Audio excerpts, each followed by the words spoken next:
Si vous avez envie de faire carrière dans l'armée de l'air, des permanences sont actuellement programmées en mairie 1 mois sur 2. La prochaine aura lieu le deuxième mercredi de septembre. En attendant, nous vous proposons de suivre un sujet qui vous permettra de découvrir les multiples possibilités de carrière qu'offre l'armée de l'air. Qu'est-ce qui vous a motivé dans ce choix de carrière ? Eh bien, de pouvoir combiner l'activité militaire avec une activité proche de l'aéronautique. Votre métier nécessite-t-il de posséder certaines qualités ? Alors, il faut être organisé dans son travail, avoir une certaine division d'attention et puis ce qui compte le plus c'est un travail d'équipe car il y a plusieurs postes nécessaires à la mission en fait, du contrôle aérien. Vous avez donc suivi une formation particulière ? Après une formation militaire de 3 mois, on suit un stage d'anglais pendant 2 mois et ensuite on a les bases du métier sur la base aérienne de Mont-de-Marsan pendant 6 mois. Et à l'issue de ce stage, on intègre donc une unité sur une base aérienne en France. Et là, la formation continue, débute.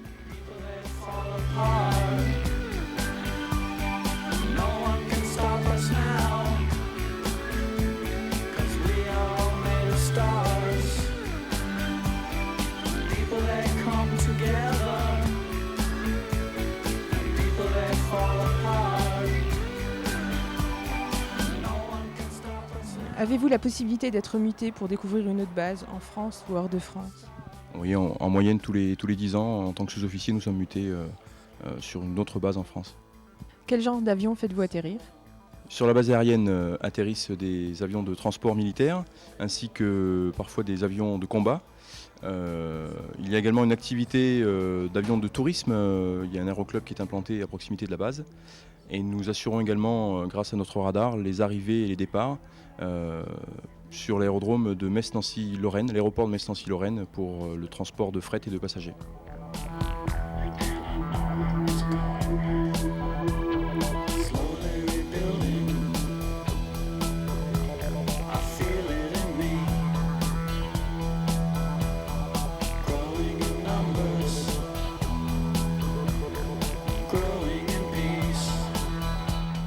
Lieutenant Loane, vous êtes pilote dans l'armée de l'air.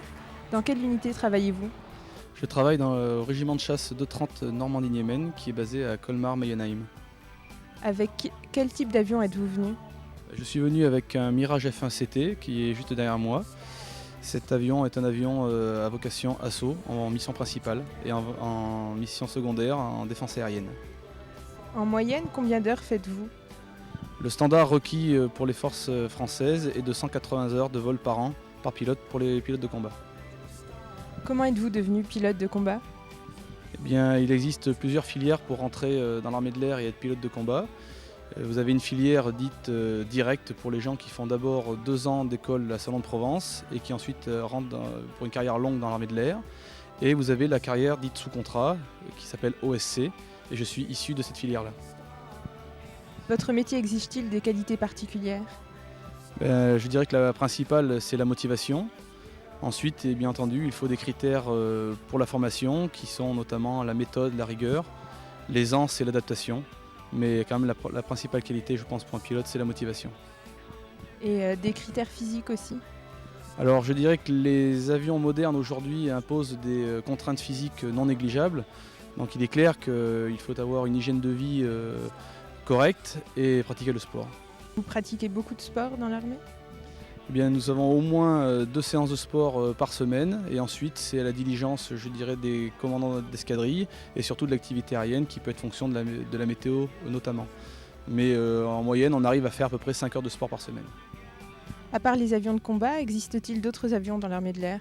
Oui, tout à fait. Vous avez les avions dits de support, qui sont les avions de transport, qui servent à la fois à l'acheminement de matériel, d'appui pour les avions d'armes ou le transport de personnel, ou également pour des avions de liaison pour transporter des VIP.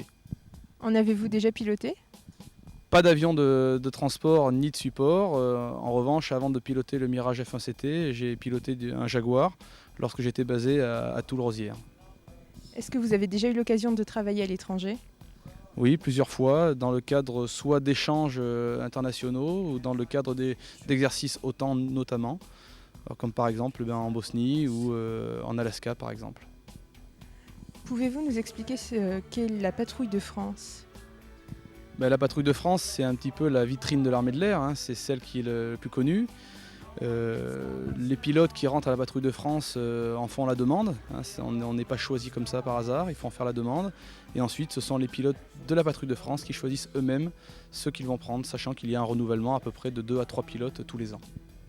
Et quel serait le type de conseil que vous donneriez à un candidat au métier de pilote? Eh bien, d'être très motivé, d'être prêt à travailler et aussi d'être très mobile parce qu'on se déplace très souvent.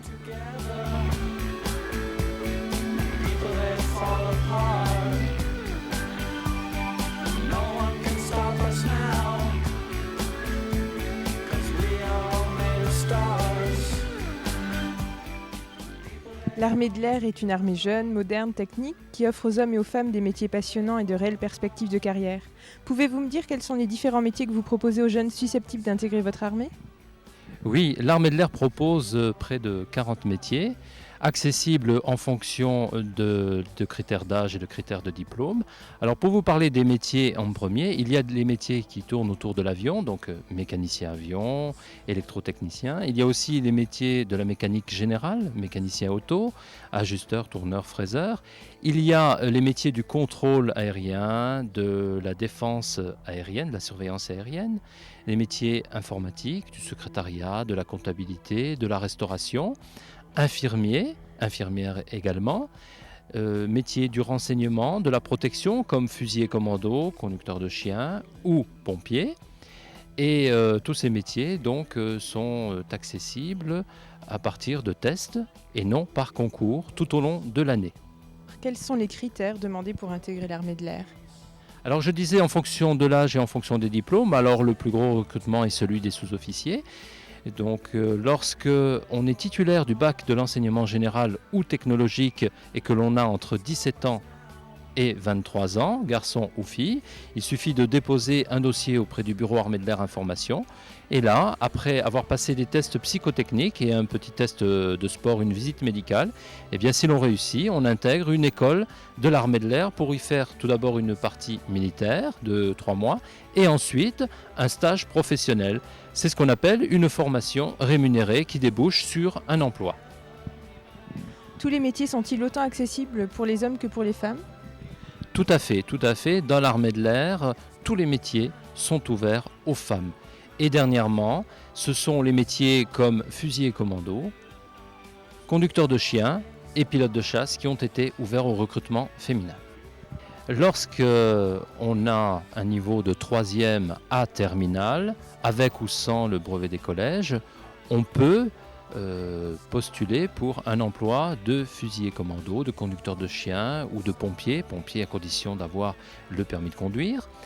Si on a un BEP ou un bac professionnel ou un BT, on peut postuler pour un emploi de militaire technicien dans sa branche professionnelle. Alors il suffit de se présenter à la base aérienne 128 qui recrute des militaires techniciens de l'air et actuellement il y a 30 places de fusilier commando et 20 places dans les métiers du bâtiment, plombier, chauffagiste, plâtrier, solier, tapissier, électricien. Est-ce qu'il est possible de venir travailler dans l'armée de l'air sans s'engager? Alors l'armée de l'air propose des contrats de volontaires. Alors volontaires à 2 niveaux, c'est-à-dire pour ceux qui ont du niveau de la 3e à la terminale, le bac y compris, et un niveau supérieur. Alors on appelle ça le volontariat qui se substitue un petit peu au service national. Donc il suffit de postuler sur la base aérienne pour un emploi de photographe, de mécanicien auto, de secrétaire, de comptable ou dans la restauration. Pour les jeunes gens et les jeunes filles qui ont un niveau au-delà du bac, là on appelle ça un volontariat aspirant puisqu'ils sont considérés comme officiers et on leur confie donc des emplois de leur niveau dans la communication, dans l'enseignement, dans les langues et également dans l'informatique. Quel a été votre parcours professionnel? Alors je suis parti d'un CAP BEP mécanique automobile et je suis monté jusqu'en DUT de génie mécanique. Qu'est-ce qui vous a motivé dans le choix de ce métier? Le goût et la passion pour la mécanique. Et dans le choix d'intégrer l'armée de l'air? Le port de l'uniforme, le contact avec les aéronefs et tout ce qui a trait autour. Votre métier nécessite-t-il de posséder certaines qualités ? Il faut être patient, logique, ordonné et surtout méthodique. Est-ce que vous avez suivi une formation particulière au sein de l'armée ? Oui, j'ai suivi une formation de 51 semaines sur la base aérienne de Rochefort. Est-ce que vous avez la possibilité d'être muté ? Oui, les mutations sont que bénéfiques pour la carrière. On découvre du nouveau matériel et une autre méthode de travail. Lorsqu'un militaire change d'affectation, il exerce toujours le même métier ? En général, oui, mais sachant que notre spécialité est très diversifiée dans l'armée de l'air, nous pouvons travailler directement au sein des aéronefs. Quelles sont les différences entre mécaniciens dans l'armée et mécaniciens dans le civil ?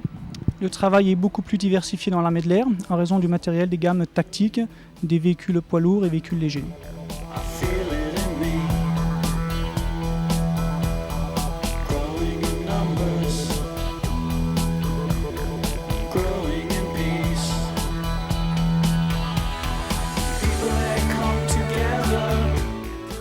Donc parmi les avantages, on a la possibilité de partir à l'étranger et permettre de faire valoir nos compétences techniques et mécaniques. Pour devenir mécanicien automobile dans l'armée de l'air, on n'a pas besoin d'avoir des compétences professionnelles ou un bac spécifique.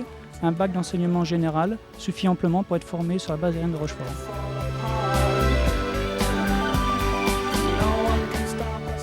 Bonjour, je suis l'aspirant Lecoeuvre. Je me suis engagée en tant que volontaire aspirant depuis déjà 6 mois, pour une durée de 12 mois, renouvelable 4 fois.